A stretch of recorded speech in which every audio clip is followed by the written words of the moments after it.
Olá, amigo ligado na programação da TVT e você que nos acompanha por um dos nossos distribuidores ou pela internet. Estamos começando o programa Brasil Consciência desta semana, uma realização do SINDCT, o sindicato que representa os servidores públicos federais do INPE, do DCTA, do CEMADEM e da Agência Espacial Brasileira. E no programa de hoje a gente vai falar sobre a polêmica compra de 98 blindados italianos decidida pelo governo Bolsonaro no finalzinho da gestão. Será que o Brasil precisa deste equipamento? E é para falar sobre esse assunto que a gente vai conversar agora com o professor Denison Oliveira, que é titular do Departamento de História lá da Universidade Federal do Paraná. Muito boa noite, Denison. Obrigado por o senhor ter disponibilizado esse tempo para atender a gente e tirar as nossas dúvidas.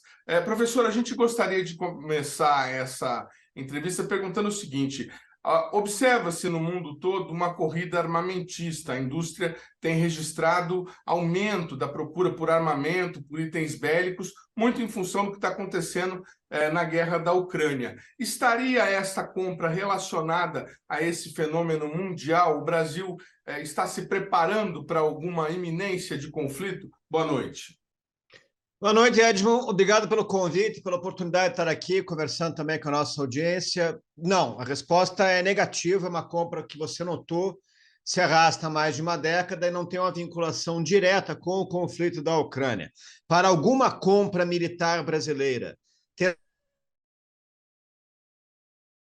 é fundamental que a gente enviasse com urgência observadores para aquele conflito. É necessário e fundamental que a gente observe em primeiríssima mão o que está acontecendo na Ucrânia. Para isso, dependemos, obviamente, de convite de um, de outro ou de ambos lados do conflito, para daí sim a gente afirmar que as futuras aquisições serão pertinentes, serão relevantes para o atual estágio que você notou, que é de corrida armamentista. Certo. Agora, uma pergunta que invade aí uma seara muito técnica. O Exército Brasileiro é um dos que mais gasta na América do Sul, é o maior orçamento, e um dos que mais gasta na América Latina. Nós temos equipamentos de ponta, nós precisamos desse blindado de 8 rodas italiano. Isso é condizente com o que a gente tem de investimento bélico? Esse investimento faz sentido tecnicamente para o senhor? Essa pergunta é a mais importante de todas, né, Edmond? Porque inicialmente a compra foi suspensa por uma decisão judicial, usando um argumento estapafúrdio, um argumento absurdo, segundo o qual nós não estamos em guerra, então não precisamos comprar armas. Isso é absurdo, porque se você for esperar uma guerra começar para daí começar a se equipar, você vai ser derrotado. Essa é uma verdade que já tem aí uns 3.000 anos de idade, né? Os romanos, na época do Império, mencionavam recorrentemente, né? Se dispatem para bellum. Se você visa a paz, se prepare para a guerra. Então, a preparação para a guerra tem que ser permanente. Os próprios militares gostam de dizer que podem ficar 100 anos sem serem usados, mas não podem ficar nem um dia sem estarem preparados. E tudo isso é muito bonito e coerente, mas a gente tem que perguntar qual que é a inserção dessas compras na política mais ampla, que é a Política Nacional de Defesa, e na Estratégia Nacional de Defesa. São dois documentos que já estão superados, eles já têm mais de 10 anos, deveriam ter sido revistos pelo Congresso Nacional já desde o ano passado, isso não aconteceu. Nós temos uma Política Nacional de Defesa que expirou, nós temos uma Estratégia Nacional de Defesa que caducou, e, portanto, não esta ou aquela, mas todas as compras ficam em dúvida, geram debate, porque não fica claro o que se pretende com isso. Alegadamente, a compra desses veículos da Itália é para superar os antigos, de até históricos carros que o Brasil fabricou, a fabricação nacional da nossa empresa, que chamava-se Engesa, né, Engenheiros Especializados Sociedade Anônima, que são os cascavéis. Eram veículos, também tinham a função de caça-tanques, como esse Centauro também tem, só que eles estavam montados em chassis de 6 rodas e eram de fabricação nacional. Então, acho bastante simbólico, bastante significativo que a gente esteja aposentando os antigos cascavéis da Engesa, que nós fabricávamos, que nós exportávamos, para comprar veículos importados de um produtor italiano, né? E aí muito preocupante, muito preocupante. Não é só a troca do que era nacional pelo que agora é importado, mas da onde está sendo importado é mais um país da OTAN, né? Isso tem implicações.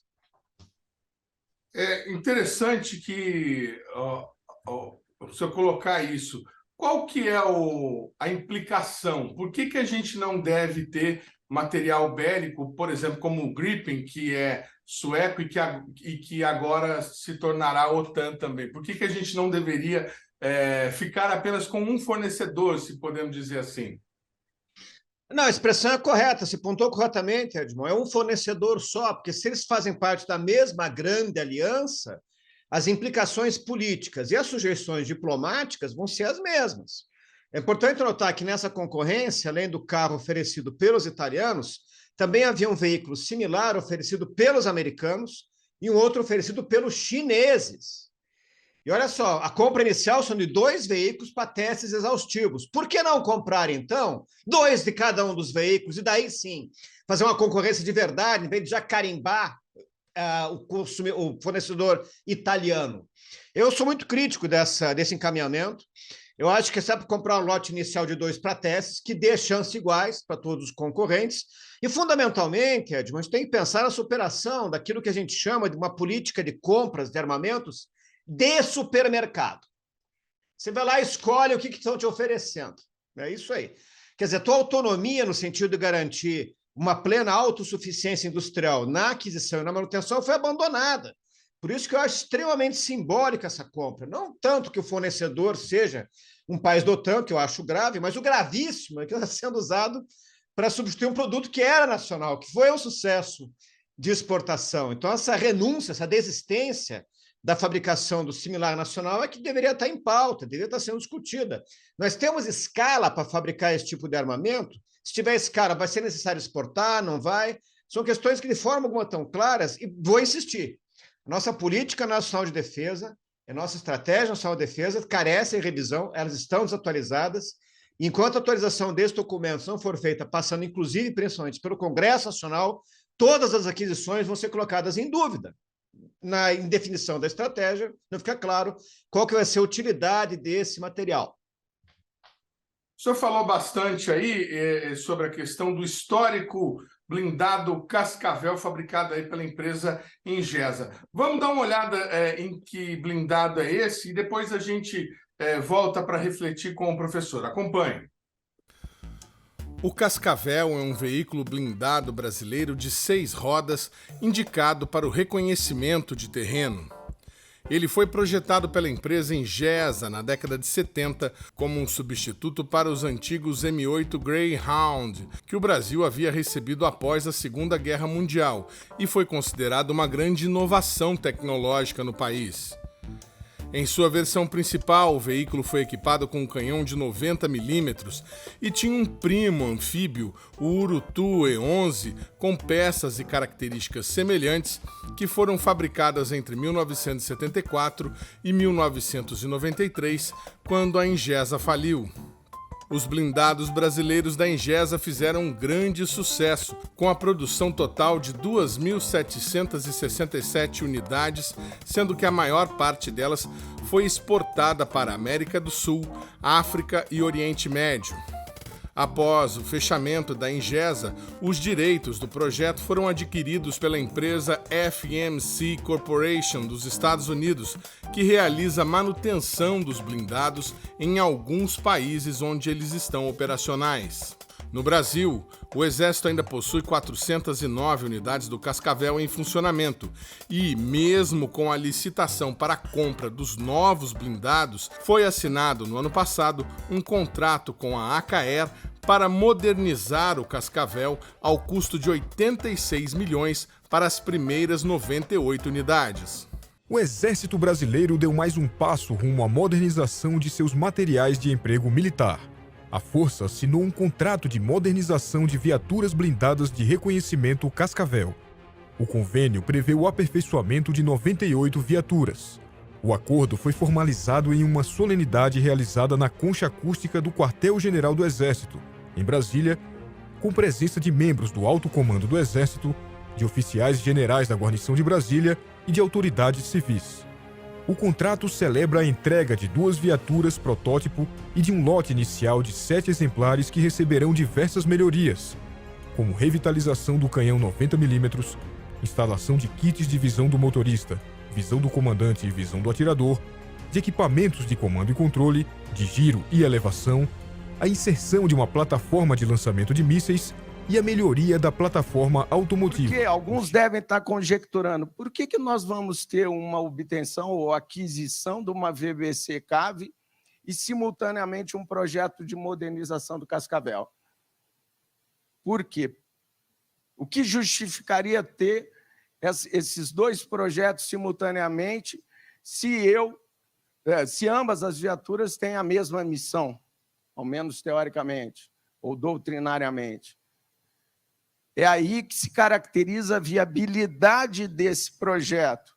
Nós temos, a grosso modo, que se a modernização do Cascavel exceder 30% da VBC CAV, nós taxaremos como inviável e não seguiremos. E é aí que a gente taxaríamos, aí que a gente definiu o escopo do projeto. Essa figura tenta resumir as características principais que a gente quer do Cascavel. Ele vai ter que atirar um pouco mais longe, eu estou falando assim porque ele vai ter míssil, ele vai ter que ter um alcance de, no mínimo, 4 quilômetros. Eu preciso ter condições de identificar melhor os meus alvos, por isso que eu estou aí com periscópio panorâmico para o comandante, eu tenho que ter telêmetro, laser, visão termal para o atirador, e mesmo nos deslocamentos eu preciso de um periscópio com visão noturna para o motorista. Um outro detalhe que faltou e eu pontuar que é importantíssimo, o giro e elevação agora serão assistidos e não mais um manual que demandava mais tempo para entrar em posição de tiro. A compra do blindado italiano Centauro II não é a primeira tentativa do Exército Brasileiro para substituir o Cascavel. Entre o final da década de 90 e o início dos anos 2000, o Exército iniciou estudos para desenvolver um blindado nacional que pudesse atender às necessidades de transporte seguro de tropas e caça-tanques. O desenho conceitual do projeto foi apresentado pelo Departamento de Ciência e Tecnologia em 2007 e, logo após, foi feito o pedido para que empresas do país apresentassem a proposta financeira para a execução de um protótipo. Após muita polêmica sobre decisões técnicas, como, por exemplo, o número de rodas que variava de 6 a 8, a vencedora foi a Iveco, que em dezembro de 2009 assinou o contrato para a produção de 2.044 unidades em um prazo inicial de 20 anos. Posteriormente, devido às dificuldades orçamentárias, o prazo foi estendido até o ano de 2040. A produção do Guarani é realizada na fábrica da Iveco em 7 Lagoas, construída com investimento de 55 milhões de reais, que gera 200 empregos diretos e 1.400 indiretos. Cerca de 90% dos componentes do Guarani é brasileiro e o custo final por unidade é de aproximadamente 3,7 milhões, ou pouco mais de 7% dos 51 milhões que serão pagos por cada unidade do Centauro. O Brasil Consciência teve a oportunidade de conhecer o blindado Guarani durante a SBPC de 2019 e, naquela época, os militares ressaltavam os atributos do blindado brasileiro. A presença do Exército Brasileiro aqui é feita pelo Comando Militar do Oeste, né? Nós somos o mais alto nível do Exército Brasileiro aqui no Mato Grosso do Sul. Nós trouxemos 4 linhas de trabalho. A primeira delas, a mais importante para nós, que é do nosso ramo do Braço Forte, é o blindado Guarani, que é um programa estratégico baseado em ciência e tecnologia puramente nacional, que é esse blindado grande que nós temos aqui, a retaguarda, com 400 unidades já produzidas em 7 Lagoas, né, Minas Gerais, e aqui no Mato Grosso do Sul nós temos 45 unidades desse blindado em atividade na faixa de fronteira, exclusivamente dedicada à segurança daqui da nossa fronteira, que a gente sabe que é um pouco pesada. Atualmente, 600 unidades já foram produzidas. Tá aí, o blindado brasileiro, né, tecnologia brasileira, sendo inclusive produto de exportação. Professor, aqui o nosso programa é um programa de ciência e tecnologia, a gente costuma divulgar dados sobre inovação no Brasil, projetos de inovação principalmente. O senhor acredita que seria possível, por exemplo, de repente tentar promover alguma concorrência no sentido de qualificar empresas em território nacional para produzir um tanque similar a esse tanque italiano? Não tenho a menor dúvida, Edmo. Isso já foi feito antes, quando o país era muito mais subdesenvolvido, quando a carga tributária era metade do que era hoje, quando o complexo industrial militar nosso era muito mais não é obsoleto, é arcaico, né? Incipiente é a palavra.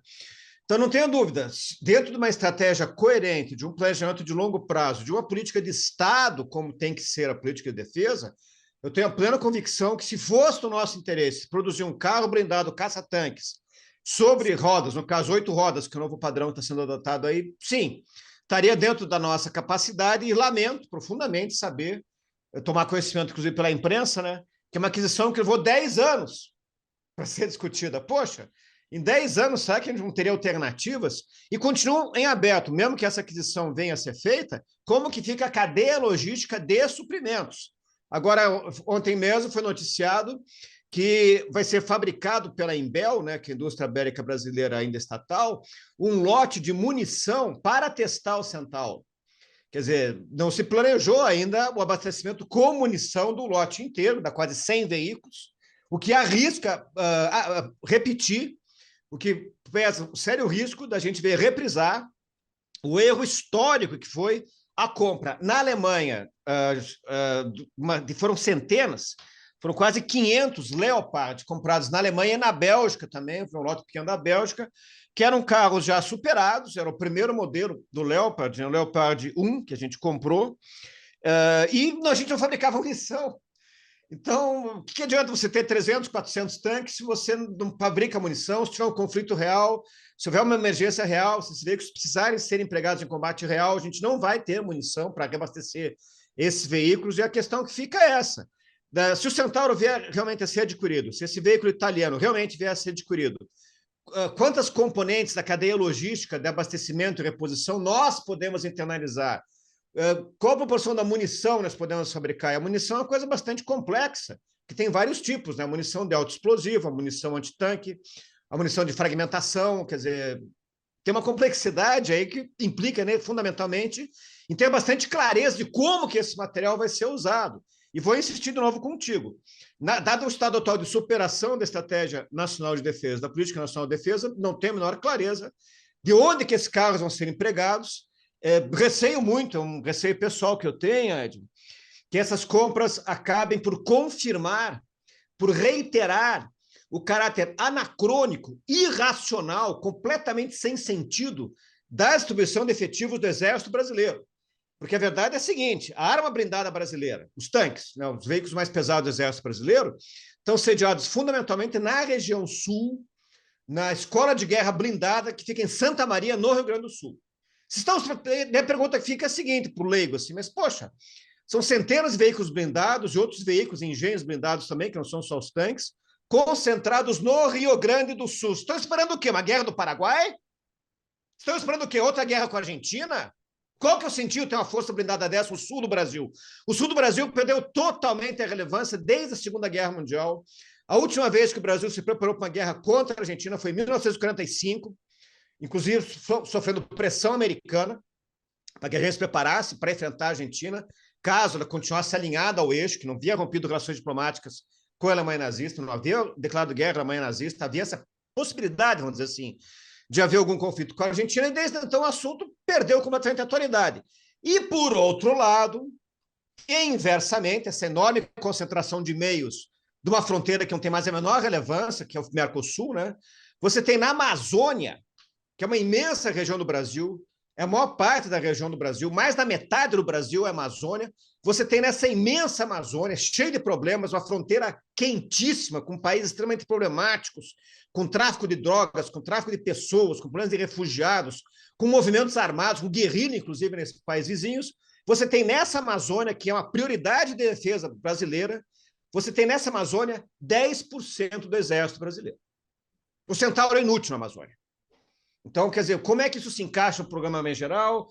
como que isso vai colaborar para a Estratégia Nacional de Defesa, quando que vai ser revista a Política Nacional de Defesa, para daí sim a gente poderia, uma vez respondida essas perguntas, ter clareza. Vale a pena comprar o Centauro? Quantos? Como que eles vão ser mantidos? Como que eles vão ser municiados? Que efeito a gente vai lograr com esses veículos? Que também é uma outra coisa que tem que pensar, Edmond, além da urgência que é a defesa da Amazônia, é a guerra cibernética. E a coisa grotesca, assim, bizarra, eu acho, inclusive, que é um crime contra a segurança nacional, é você ver o Centro de Guerra Cibernética do Exército Brasileiro pegando emprestado computadores para praticar guerra cibernética. Para isso não tem dinheiro.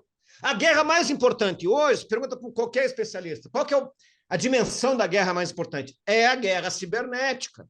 A capacidade de você proteger o teu ciberespaço, proteger a tua internet, proteger a tua telefonia, proteger as tuas comunicações e, ao mesmo tempo, ter a capacidade de invadir o sistema do outro, de paralisar a internet do outro país, de prejudicar estruturas essenciais que são controladas remotamente por internet. Não temos nada disso.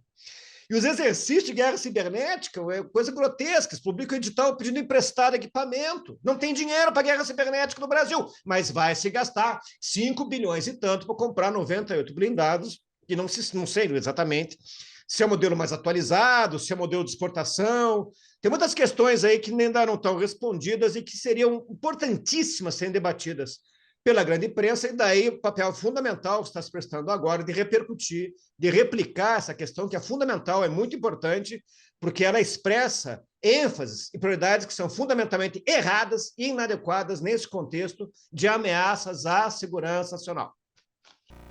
Para você que é nosso telespectador e gosta desse assunto, olha só que coisa interessante. O professor mencionou os tanques Leopard, que nós adquirimos da Alemanha. E, recentemente, por conta da guerra na Ucrânia, a Alemanha enviou tanques Leopard para a Ucrânia e pediu ao Brasil os mísseis, né, a munição do tanque Leopard, que o Brasil tem aí o maior paiol dessa munição no mundo, né?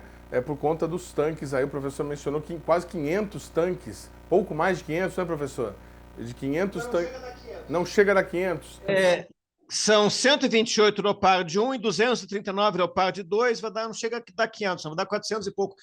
Você mencionou uma variante do Leopard. O Leopard, que é um tanque principal de batalha, que tem um canhão na torre principal, tem uma variante cuja torre tem duas armas automáticas de pequeno calibre e grande capacidade de fogo, né? Potência, não é potência, é cadência de fogo. Essa versão antiaérea do Leopard, ele tem um alcance de 4 quilômetros, para derrubar pequenas aeronaves, helicópteros. Aí sim, aí nós temos estoque grande de munição que ninguém mais tem, porque é um carro obsoleto, um carro superado, daí a pressão dos alemães para que a gente cedesse os ucranianos que receberam esses carros obsoletos, a munição que nós temos tocados, que também é obsoleta, só serve para aquele veículo. Então, você vê o que é a indigência, né, dessas doações que estão sendo feitas para a Ucrânia, coisa muito superada, coisa muito velha, que os países da OTAN querem passar adiante para se renovar, e aí cria lá na Ucrânia todo tipo de problema logístico, todo tipo de problema de manutenção, muitas denúncias que soldados ucranianos abandonam o equipamento doado no primeiro enguiço, que não tem como consertar. É um problema sério. E o fato que a Polônia está se convertendo rapidamente numa oficina bélica a serviço da OTAN, porque eles estão aceitando encomendas para recuperar, para consertar os antigos tanques russos, que eles também operavam, que eles também têm oficinas de manutenção lá na Polônia, como um país que antigamente ele era associado ao Pacto de Varsóvia, Aliança Militar Soviética. Então, vários modelos antigos de tanques ucranianos de fabricação russa são recondicionados, são consertados, são modernizados lá na Polônia. Parece que o que está dando mais certo lá é o material antigo do Pacto de Varsóvia e não essas doações da OTAN, porque repõe esses problemas que estão sendo criados aqui pela compra dos Centauros, né? Como é que está a cadeia logística? Você tem peça de reposição, você tem domínio de todas as tecnologias afetas aos procedimentos de manutenção e conserto desses veículos, ou vai ficar dependendo de peça importada para consertar eles? Essa é uma questão fundamental e se manifesta de maneira aguda agora na atual guerra da Ucrânia. O programa Brasil Consciência vai para um rápido intervalo e a gente volta já já com mais informações sobre esse assunto. Um instante só, não saia daí.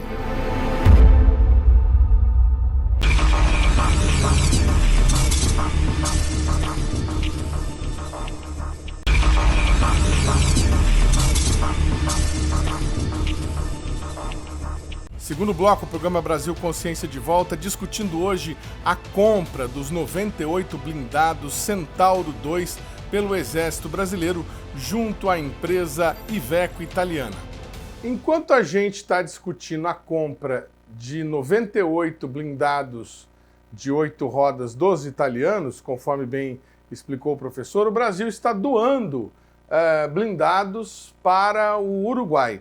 Fizemos uma primeira doação de 25 unidades e agora estamos entregando mais 21 unidades, doações de veículos lá do Rio Grande do Sul, como mencionou o professor, 10 modelo M108 utilizados em combate, ressalta a reportagem do G1 lá do Rio Grande do Sul, e que foram construídos nos Estados Unidos para a Guerra do Vietnã em 72 e doados ao Brasil. Outros 11 são blindados de transporte pessoal do modelo Urutu. O que o senhor pensa sobre essas doações? A gente está aí na mesma linha do que está acontecendo na Europa com a Ucrânia? Nós estamos nos livrando para poder movimentar a roda da indústria bélica?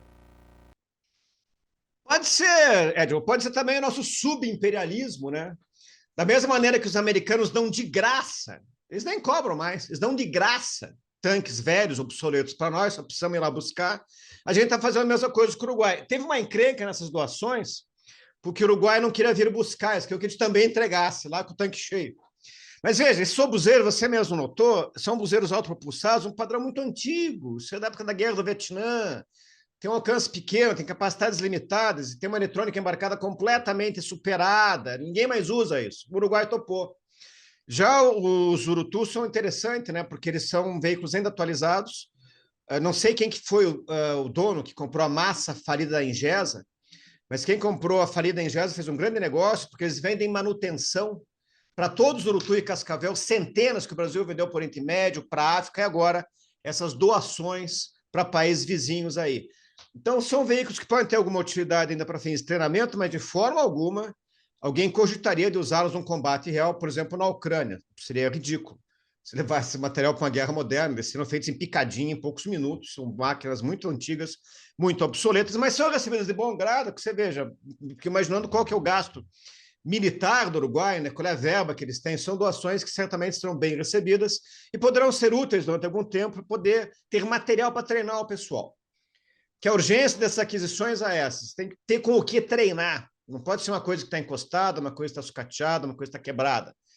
Então, essa urgência de ter com o que treinar certamente vai fazer com que essas doações sejam muito bem-vindas pelo Exército do Uruguai, mas em termos militares elas significam nada. Isso aí, do ponto de vista militar, é nada. São máquinas muito superadas e que, de forma alguma, poderiam sobreviver ao teste do campo de batalha contemporâneo. O senhor falou em inadaptação do Leopard na Amazônia, que lá ele não serviria para absolutamente nada. Existe algum consenso ou alguma ideia da academia, dos especialistas, de que tipo de veículo serviria para uma floresta tropical como a nossa? Já tem alguma coisa empregada no mundo? Olha, o pessoal que estudou a aquisição do Guarani, o mesmo fabricante do Centauro, da Iveco italiana, né? O Guarani ele tem capacidades, que ele tem uma versão anfíbia, né? Ele tem capacidades que habilitam a servir no ambiente amazônico. Não sei se é o carro ideal.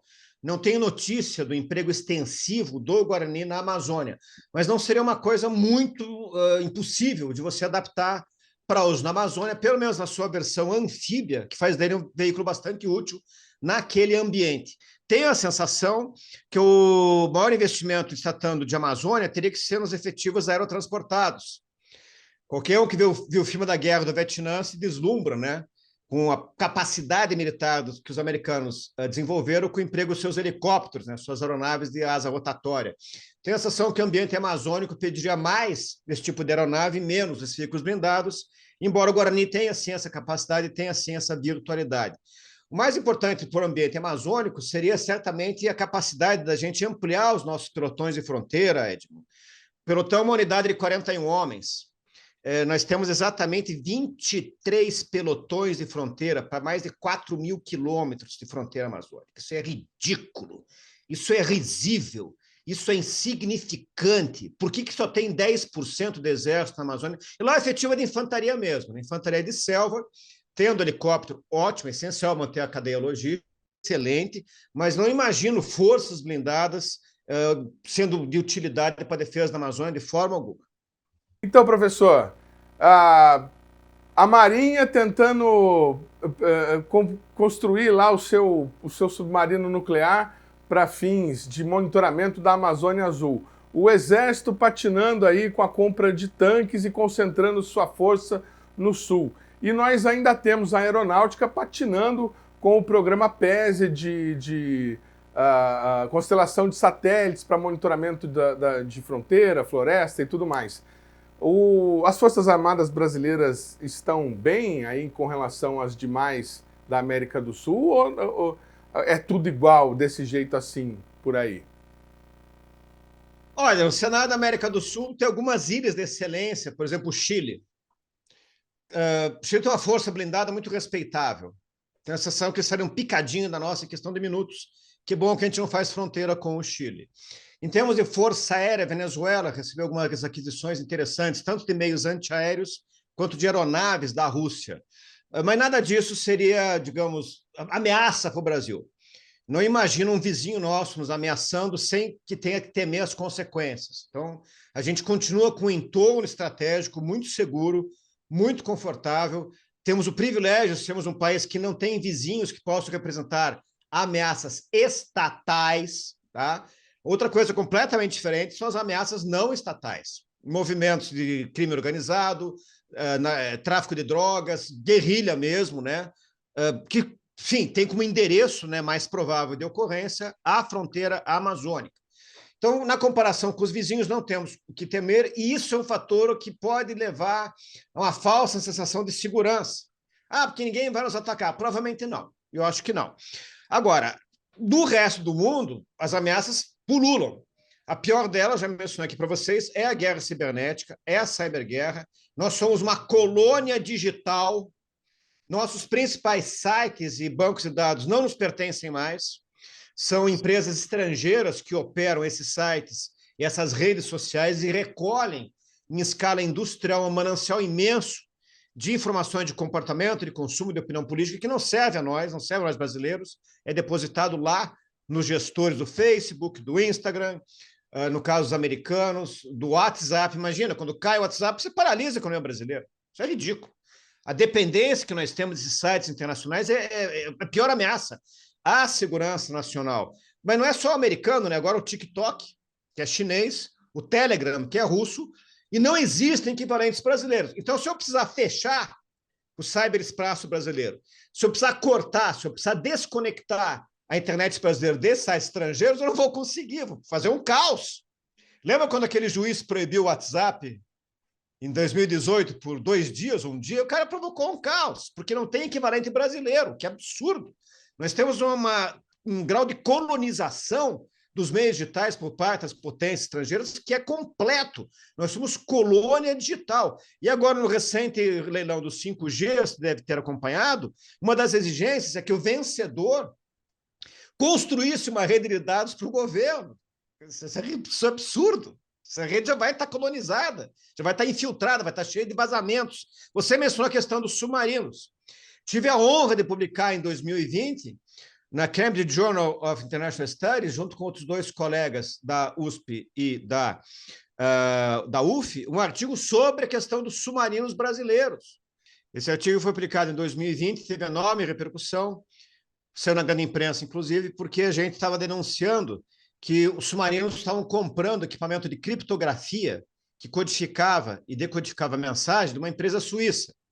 Só que essa empresa suíça é só uma empresa de fachada para a CIA americana. Como a Raytheon, também é uma empresa de fachada para a CIA americana, e venderam o CIVAM, que é o Sistema de Vigilância da Amazônia. Então, de novo, estava incorrendo nesse erro de comprar no estrangeiro material de comunicação e criptografia de empresas que sabidamente eram operadas por serviços de inteligência estrangeiros.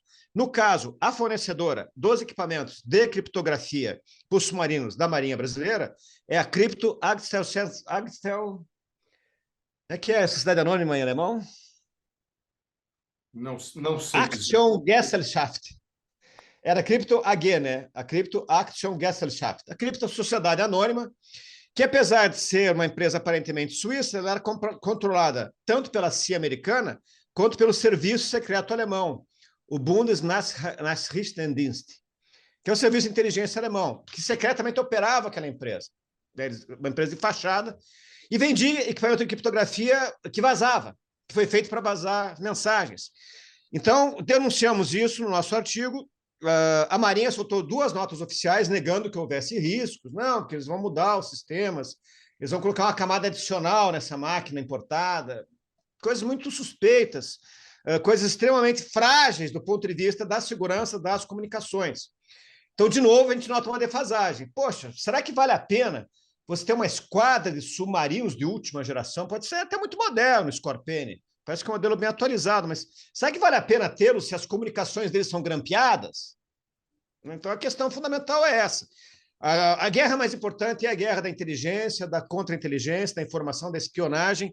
E nesse aspecto, Edmond, a gente é uma colônia digital, como eu falei para você, e não sei, por exemplo, dos Centauros, qual que vai ser o equipamento de navegação deles, qual que vai ser o equipamento de comunicação deles, qual que vai ser o equipamento de controle de tiro.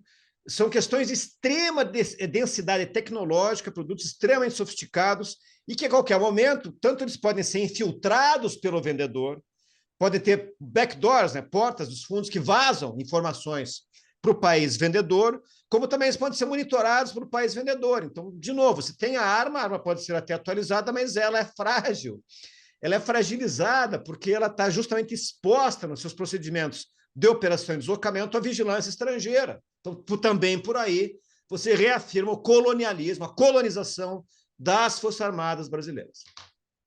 Interessante o aspecto da guerra cibernética, a importância da guerra cibernética que está sendo mencionada aí pelo professor. Estamos colocando na tela aí para vocês reportagem do Brasil, de fato, de que às vésperas da eleição o Exército Brasileiro simulou uma guerra cibernética contra um grupo de ideal proletário. Isso aconteceu no final do mês de agosto. O Exército Militar Guardião Cibernético 4.0, organizado pelo Comando de Defesa Cibernética do Estado, realizou, próximo da campanha, esse exercício. Está aí para vocês na tela a cópia, o print da reportagem do Brasil de Fato. Professor, dá para levar a sério isso aí? Estamos sob ameaça de grupos extremistas comunistas que podem invadir a qualquer momento a central do governo e dominar corações e mentes brasileiras? Então, sim, esse risco existe, essas ameaças vêm de todos os lados. Não podemos de forma alguma esquecer que as eleições americanas, as eleições presidenciais americanas, que deram vitória ao Trump, foram manipuladas pela Rússia. Foi demonstrado depois de várias investigações tocadas, tanto pelo Congresso americano, como por observadores da guerra cibernética, tanto públicos quanto privados, tanto civis quanto militares, que, de fato, a Rússia influenciou a eleição americana que elegeu o Trump. Isso é gravíssimo. Eles fizeram isso através da invasão de hackers, né? Mantidos pelo prestigioso Instituto de Guerra Cibernética lá de São Petersburgo, que não é estatal, é uma ONG, né? Interessante, que fez essa ponte com os hackers que invadiram o site da campanha da Hillary Clinton, roubaram os segredos da campanha da Hillary e abasteceram com esses segredos a campanha do Trump.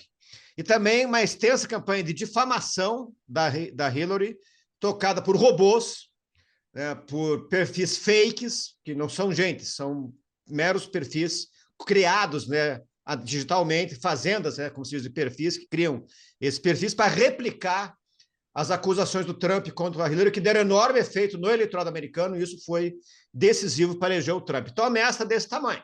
Nós vivemos para ver os Estados Unidos, superpotência tecnológica, hiperpotência científica, referência informática, internet, tudo, eles serem vítimas da cyberguerra travada pelos russos.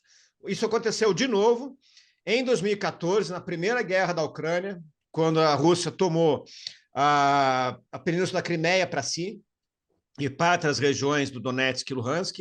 Já naquela época, teve uma intensa cyberguerra contra a Ucrânia.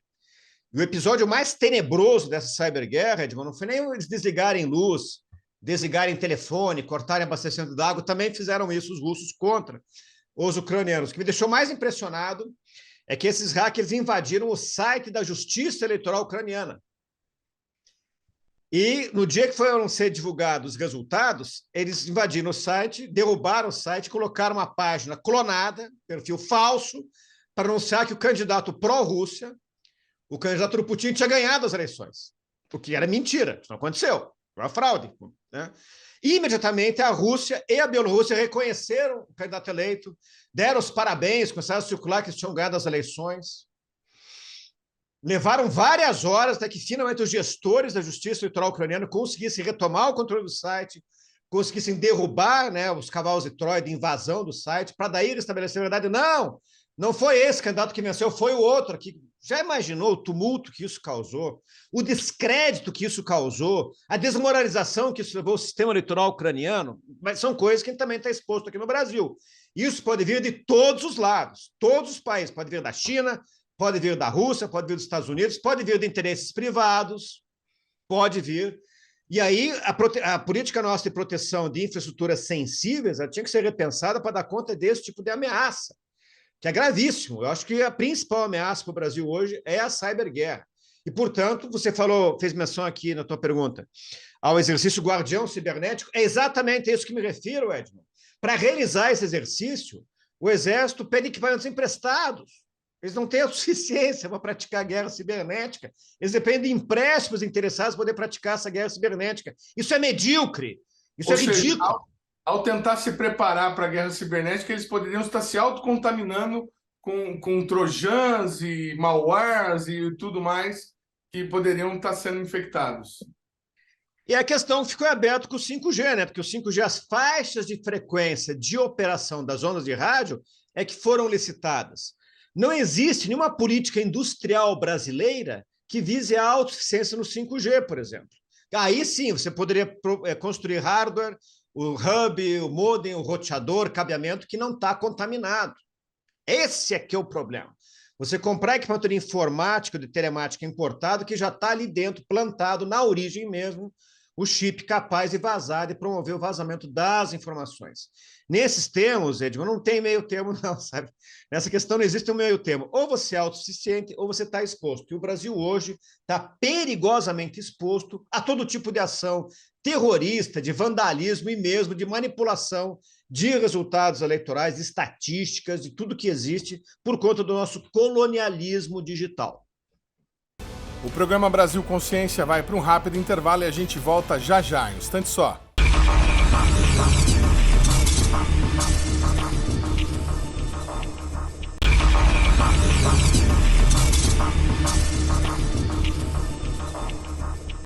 Tem credibilidade o Exército para questionar o processo eleitoral? Não. Mas em favor do... Perdão, eu coloquei mal. Tem credibilidade técnica de inteligência, de guerra cibernética e falar de malware para fazer esses questionamentos junto aos técnicos da Justiça Eleitoral? Vamos tentar retomar a sequência dos eventos, Edmond. Veja bem, de um ponto de vista técnico, sim. Se eles se dizem referência em segurança cibernética, se eles se dizem responsáveis pela proteção de infraestruturas críticas, se na divisão intelectual do trabalho cabe à aeronáutica gerenciar os satélites, à Marinha a parte nuclear e ao Exército cabe gerenciar a cyberguerra, em princípio, sim, eles teriam capacidade de fazer uma avaliação da segurança do sistema eleitoral brasileiro. Onde que eu vejo problemas? Gravíssimo problema. Uma coisa é você consultar o Centro de Guerra Cibernética do Exército sobre que colaboração ele pode dar para aperfeiçoar a segurança do sistema eleitoral, apelando, no caso, aos especialistas em comunicações e internet do Exército. Ponto. Outra coisa é a iniciativa desastrosa e atabalhoada que um dos ministros do STF, nomeado presidente do STF, fez para convidar as Forças Armadas para avalizar o processo. É completamente diferente. Perdeu-se de vista a questão técnica, que pode ser até bastante relevante, e se apelou às Forças Armadas para que elas legitimassem a eleição brasileira. Isso é gravíssimo. Muito importante, não foram os militares que se miscuíram nessa questão. O pessoal da imprensa falou assim, que absurdo os militares ficarem abelhudando o processo eleitoral. De forma alguma, isso não existiu. Eles foram convidados, e veja a natureza do convite. A natureza do convite. Eles não foram convidados de um ponto de vista técnico para aferir esse ou aquele procedimento. Não, não é isso. Não é isso. O ministro, no caso, o ministro Barroso, os convidou para legitimar o processo eleitoral. Aí abriu a porteira. Paradoxalmente, esse que foi o grande choque, eu, por exemplo, tinha dúvidas.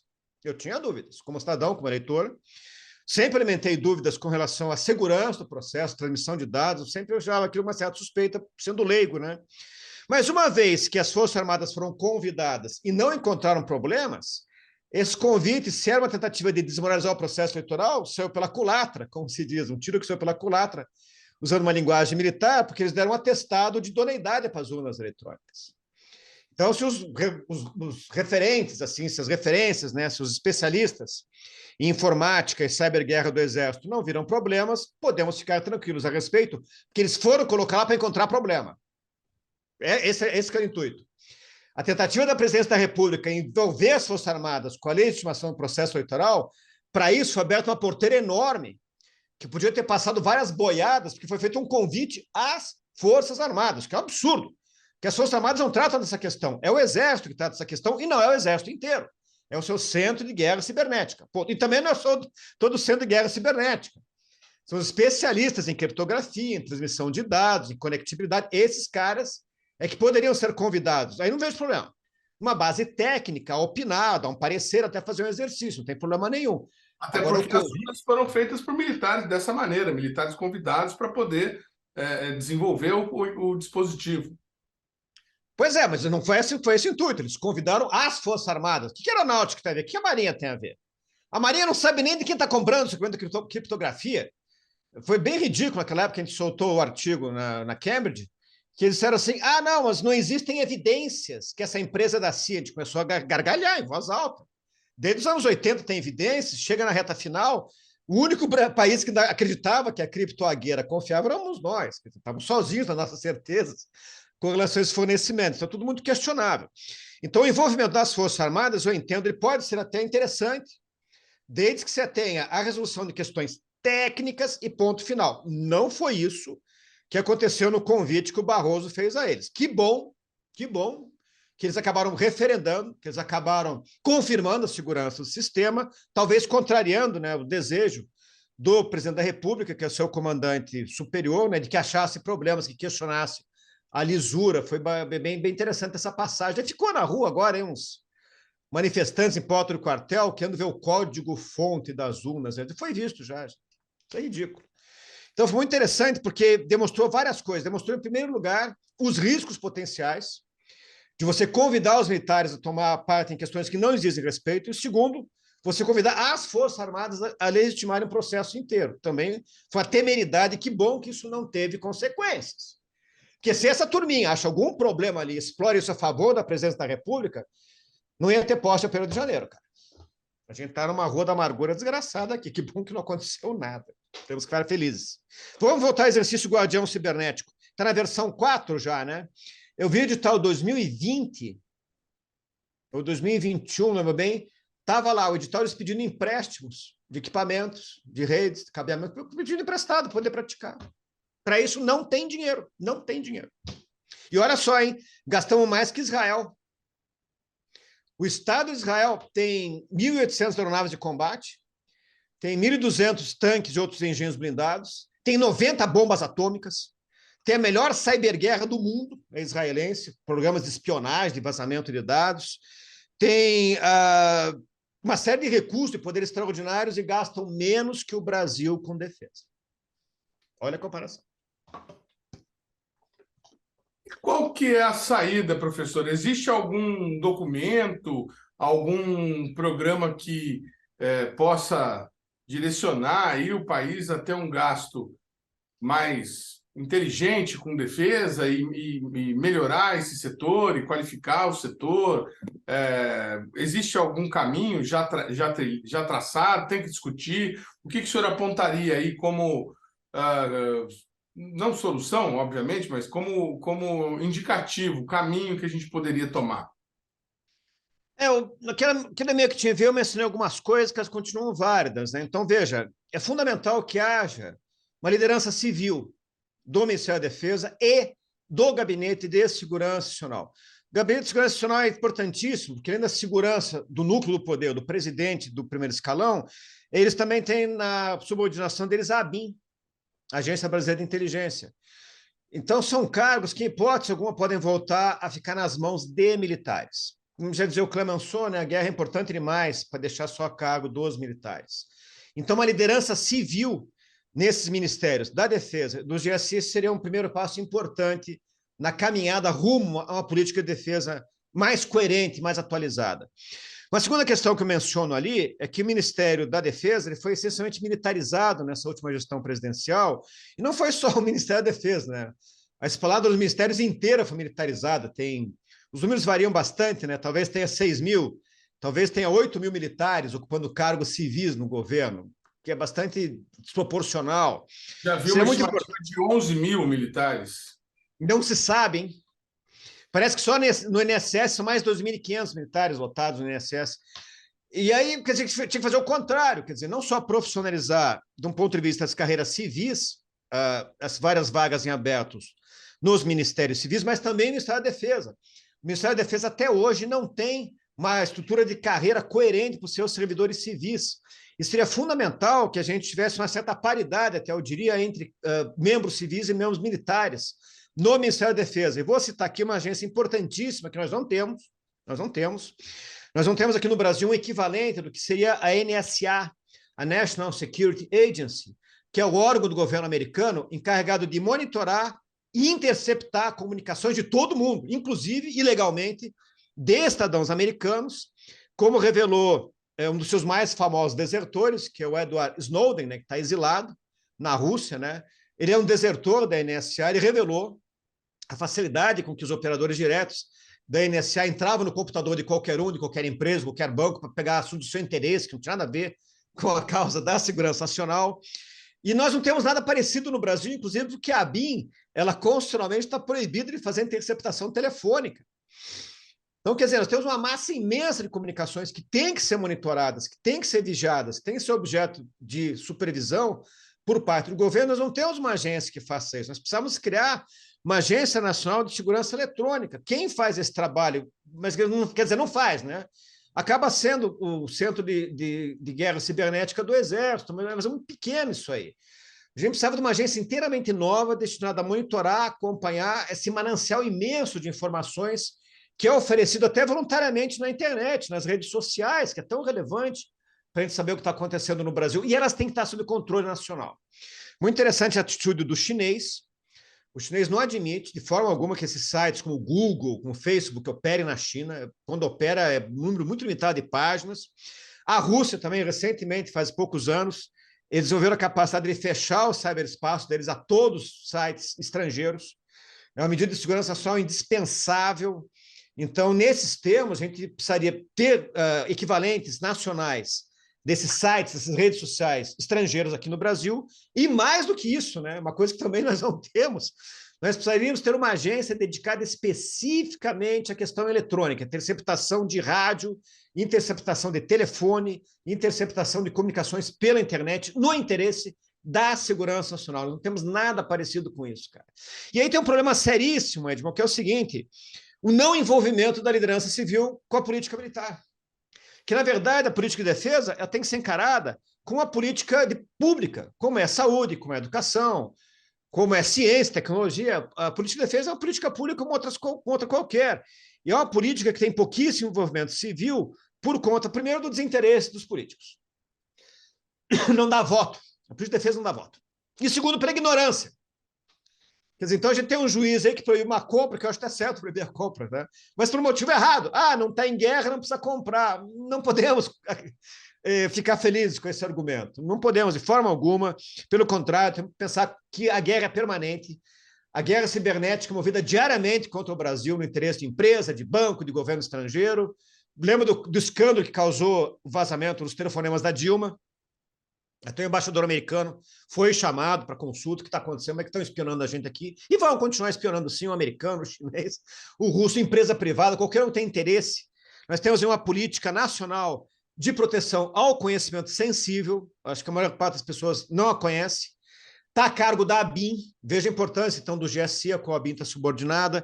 Essa política ela parece ser letra morta, ela se destinava fundamentalmente a proteger o conhecimento de ponta produzido aqui no Brasil, patentes e produtos que o Brasil acharia interessante proteger, para que não fossem roubadas, né? Que é uma coisa que a cyberguerra tem como primeiro alvo, é roubar segredos industriais. Por isso que os suecos proibiram a Huawei chinesa na Suécia. A Huawei não pode vender nem cabo, nem roteador, nem modem, nem nada. Todo o hardware da Huawei foi banido da Suécia, porque os chineses estavam roubando os segredos industriais suecos usando essa tecnologia. Os chineses estavam usando a tecnologia de câmeras que eles venderam para a Suécia para fazer reconhecimento facial, para achar exilados chineses na Suécia, para mandar sequestrá-los ou matá-los. E aí os suecos percebem que é impossível controlar aquilo e resolvem banir a Huawei da Suécia, uma coisa muito interessante, a gente podia considerar isso. Mas é o contrário. A Huawei já é a fornecedora da maior parte dos sistemas de 4G no Brasil, que a gente não fabrica, que é tudo importado, e agora provavelmente vai ficar com a maior parte do mercado de 5G no Brasil. A China tem um projeto de até 2030 oferecer 5G para pelo menos 1/3 do país. Veja, o que vai ser o caminho em direção à universalização dessa 5G, que vai ser uma revolução tecnológica, talvez até maior que foi a própria internet de escada na sua origem. E nós não temos autossuficiência da produção de nada disso, não fazemos esse hardware, dependemos da importação. Leiloou-se as faixas de frequência 5G e deixou a critério dos concessionários a compra do equipamento. O dono é que decide. Então, de novo, né? Aquela mentalidade colonizada, né? Deixa que o mercado vai resolver isso aí. Mas aí o mercado de quem domina o mercado, que é o chinês, que é o sueco, o americano, os europeus, né? E nós não fabricamos equipamento. Pode apostar que essa guerra cibernética, que essa espionagem eletrônica vai continuar sendo movida ao Brasil para prejuízo nosso. Para falar ainda mais dessa política de proteção ao conhecimento sensível, mencionei aqui a tecnologia de ponta, que a gente produz, mas também o conhecimento ancestral, o conhecimento indígena, o conhecimento quilombola, que é fonte de saber. É um manancial incrível de novas tecnologias que não é explorada. Quem está fazendo isso são as multinacionais estrangeiras, que estão praticando a biopirataria na Amazônia. Tem vários produtos aí que são, inclusive, seres vivos, estão sendo patenteados lá fora, que não nos pertencem mais. Percebe? Então, ao abrir mão de proteger o conhecimento ancestral, nós estamos dando margem à biopirataria pelas grandes multinacionais, que sabem a importância do conhecimento ancestral de plantas, de minérios, de rochas, de raízes, de produtos que são secreções animais. Deveria ter um centro de pesquisa na Amazônia para fazer isso, que ele até existe, mas ele é subfinanciado. Então, tem várias coisas para fazer nesse front, que seria uma oportunidade muito importante de reindustrialização do Brasil. Em vez da gente queimar a Amazônia para plantar capim para engordar boi, por que não descobrir a sua enorme biodiversidade? Por que não aplicar a exploração desses seres vivos à engenharia genética, para tirar o componente genético que pode ser lucrativo, que pode ser fonte de cura de doença, que pode ser fonte para tratamentos médicos, que pode ser fonte de cosméticos, por que não, que o mercado é tão importante? Tudo isso está largado, cara. Tudo isso está abandonado em prol das milícias que roubam madeira da Amazônia, que incendeiam a floresta para plantar pasto, que tem garimpo ilegal. Quer dizer, as prioridades são totalmente erradas. E é a falta imensa que faz um exército presente na Amazônia, um exército que está totalmente distante dessa Amazônia, com efetivo de 10% só dos seus militares na Amazônia, que não protege absolutamente essa biodiversidade, que não protege esse conhecimento ancestral, pelo contrário, está deixando bastante largada, né? Exposta a todo tipo de agressão, tanto as comunidades quilombolas quanto as comunidades indígenas, que nos termos da política nacional de proteção ao conhecimento sensível deveriam ser uma prioridade. Tá certo, eu quero agradecer demais ao professor Denison de Oliveira pela participação aqui no Brasil Consciência. Tanta coisa interessante, daria vontade de continuar falando. Infelizmente, temos apenas 1 hora. O programa Brasil Consciência vai ficando por aqui, mas você que quiser conferir os demais programas produzidos pela Rádio do SINCT deve acessar a nossa página no Facebook, que está aí para você na tela nesse momento. O conteúdo do Brasil Consciência continua disponível no site da TVT e também no próprio site do programa, também aí para você na tela. Dúvidas, críticas, reclamações e sugestões, nosso e-mail sempre disponível para você. A gente volta na semana que vem com mais uma atração inédita. Obrigado pela sua companhia, o carinho da sua audiência. Tchau, gente.